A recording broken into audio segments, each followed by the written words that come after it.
Hello friend, સ્વાગત છે તમારું મારી ગુજરાતી રસોઈ ટિપ્સ ચેનલમાં। તો આજે આપણે બનાવીશું શરીર માટે ખૂબ જ હેલ્ધી અને ખાવામાં ટેસ્ટી મગની દાળના ઢોકળા। તો ચાલો આપણે બનાવવાનું શરૂ કરીએ। તો મગની દાળના ઢોકળા બનાવવા માટે સૌથી પહેલાં મેં એક વાટકી દાળને અહીંયા પાણીની અંદર 1 કલાક માટે પલાળી રાખી હતી। તો દાળ આપણી એકદમ સરસ અહીંયા પલળી ગઈ છે અને તમે જોઈ શકો છો દાળ આપણે અહીંયા તૂટી પણ રહી છે।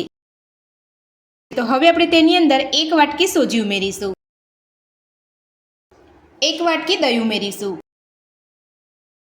અડધી વાટકી પૌવા ઉમેરીશું।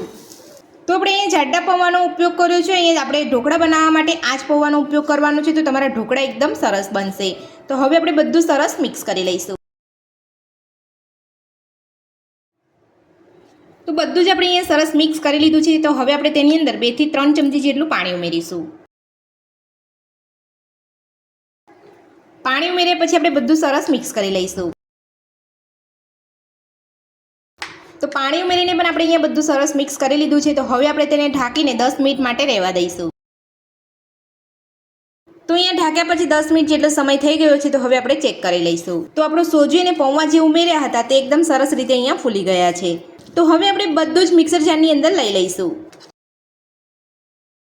તો બધું જ મિક્સર જારની અંદર લઈ લીધા પછી હવે આપણે તેની અંદર 1 ઇંચ આદુનો ટુકડો આપણે અહીંયા ઝીણો કટ કરી લીધો છે અને આપણે અહીંયા 4 થી 5 અહીંયા ટુકડા મરચાંના લીધા છે। તો મરચાંનું પ્રમાણ તમે તમારા ટેસ્ટ પ્રમાણે વધતું ઓછું કરી શકો છો। તો આદુ મરચાં આપણે બધું અહીંયા લઈ લઈશું।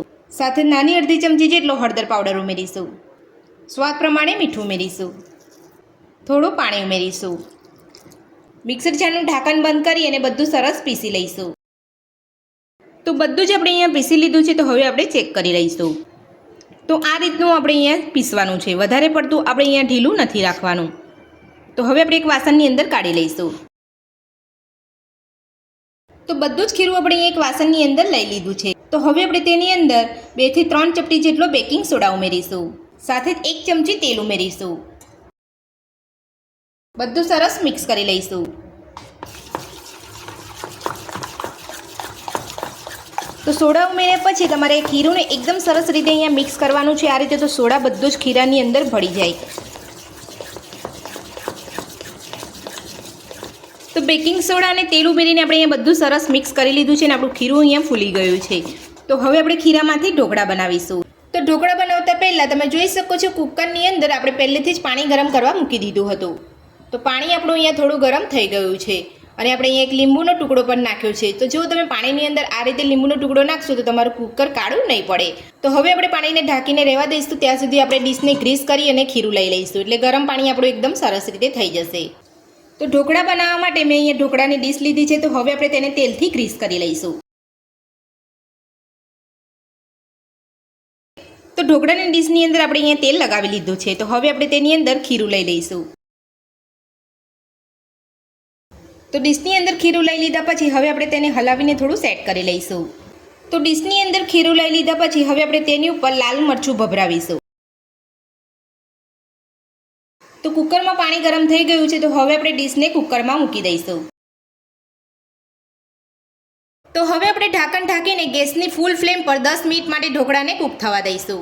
તો ઢોકળાનો ડીશ અહીંયા મૂકે 10 મિનિટ જેટલો સમય થઈ ગયો છે। તો હવે આપણે ચેક કરી લઈશું। તો આપણે અહીંયા ચપ્પુની મદદથી ચેક કરીશું। તો તમે જોઈ શકો છો ચપ્પુ આપણે એકદમ સરસ અહીંયા ક્લીન આવે છે। તો ઢોકળા આપણે અહીંયા સરસ કૂક થઈ ગયા છે। તો હવે આપણે ડીશને બહાર કાઢી લઈશું અને ઠંડી થવા દઈશું। તો ઢોકળાની ડીશ આપણી અહીંયા ઠંડી થઈ ગઈ છે। તો હવે આપણે ઢોકળા કટ કરી લઈશું। સાઈડની કિનારીથી પણ ઢોકળાને અલગ કરી લઈશું।